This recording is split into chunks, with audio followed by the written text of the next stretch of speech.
ఈ వీక్ నేను embroidery ear rings వేస్తున్నా లవ్ షేప్లో. సో ఇక నేను ఒక్క లవ్ షేప్ని 2 ఇయర్ రింగ్స్ లాగా చేసేస్తున్నా. ఇలా మార్క్ చేసేసుకొని నీడిల్కి యాంకర్ థ్రెడ్ ఎక్కించుకొని మనం నీడిల్కి 5 టైమ్స్ ఈ థ్రెడ్ని చుట్టేసుకొని లోపల నుంచి బయటికి లాగేసుకుంటే ఒక ముడిలాగా పడిపోయింది. ఇలా మనం నార్మల్ థ్రెడ్ అయినా యూజ్ చేయొచ్చు, లేకపోతే యాంకర్ థ్రెడ్ అయినా యూజ్ చేయొచ్చు. దీన్ని మనం ఎంబ్రాయిడరీ థ్రెడ్ కూడా అంటాం. నా దగ్గర ఉన్న కలర్స్ అన్ని నేను యూజ్ చేస్తున్నా. ఒకవేళ మీ దగ్గర ఒక కలర్ ఉంటే ఒక కలర్ అయినా యూజ్ చేయొచ్చు. ఇది అయిపోయిన తర్వాత మనం నీడిల్కి వెనక నుంచి 2 టైమ్స్ రోల్ చేసేసుకొని బయటికి లాగేస్తే నాట్ పడిపోయింది. మనకి థ్రెడ్ అనేది సెక్యూర్గా ఉంటుంది, థ్రెడ్ ఊడిపోదు. సో ఇలాగా కట్ చేసుకున్న తర్వాత కార్డ్బోర్డ్కి నేను స్టడ్ ఎక్కించుకున్నా ఇలా.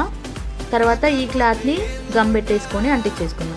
వెనుక కూడా కొంచెం క్లాత్ యాడ్ చేసుకున్నా. ఇలా ఉంది. నచ్చిందా మీకు? నచ్చితే మాత్రం ట్రై చేయండి అండ్ లైక్ చేయండి. Thank you for watching. Bye bye.